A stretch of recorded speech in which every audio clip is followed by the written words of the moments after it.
Order. Is the motion seconded? Speaker, today I second the Competition and Consumer Amendment, Exploitation of Indigenous Culture Bill 2020. This bill strives to prevent the exploitation of Indigenous culture and ensure fair compensation to Indigenous artists. Currently, royalties are not always returned to the original artist, and the exploitation of Indigenous art and Indigenous style art is rife.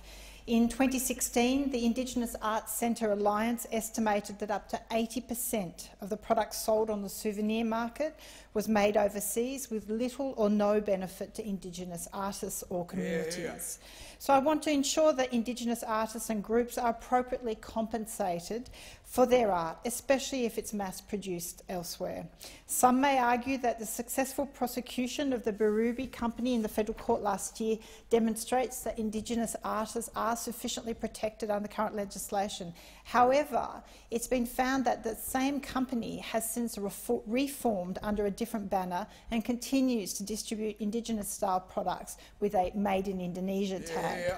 So despite litigation, no royalties go to Indigenous artists for these products. There's a myriad of issues that Indigenous artists continue to face. Beyond those covered by the bill, Indigenous artists are also often inadequately compensated for original artworks. This is about protecting artists and culture. Aboriginal and Torres Strait Islander art in design can be licensed and turned into merchandise because of the images and stories they present, an expression of the distinctive culture of Aboriginal and Torres Strait Islander people. There's huge pride in Australia in Indigenous culture and art from all Australians, and it is the government's duty to ensure we do everything possible to protect Indigenous art. Order. The question is that the bill now be read a second time.